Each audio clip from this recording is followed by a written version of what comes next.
শিশুর সঙ্গে কথা বলার সময় চোখে চোখ রেখে যোগাযোগ করলে তার শেখার ক্ষমতা উল্লেখযোগ্যভাবে বাড়ে।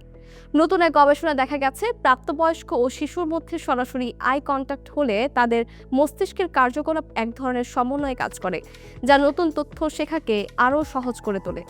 যুক্তরাজ্যের কেমব্রিজ ইউনিভার্সিটি এবং সিঙ্গাপুরের নানইয়াং টেকনোলজিক্যাল ইউনিভার্সিটির যৌথ গবেষণাটি প্রকাশিত হয়েছে আন্তর্জাতিক বিজ্ঞান সাময়িকী নেচার কমিউনিকেশনসে।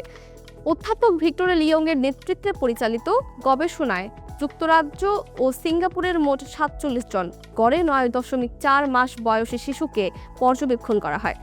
গবেষণায় শিশুদের একটি ভিডিও দেখানো হয় যেখানে একজন নারী কৃত্রিম ভাষার কিছু শব্দ শেখাচ্ছিলেন।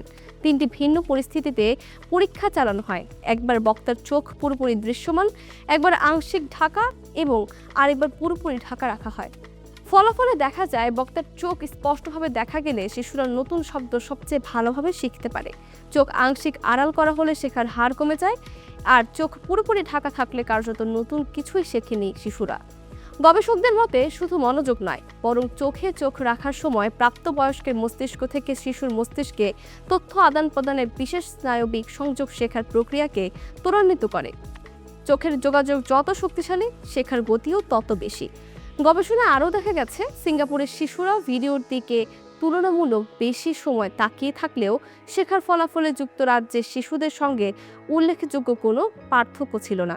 তবে গবেষকরা সতর্ক করে বলেছেন, এটি নিয়ন্ত্রিত পরিবেশে ভিডিও ভিত্তিক একটি প্রাথমিক গবেষণা। বাস্তব জীবনে বাবা মা বা পরিবারের সদস্যদের সঙ্গে সরাসরি কথোপকথনের ক্ষেত্রে একই প্রভাব কতটা কার্যকর তা নিশ্চিত হতে আরও গবেষণার প্রয়োজন।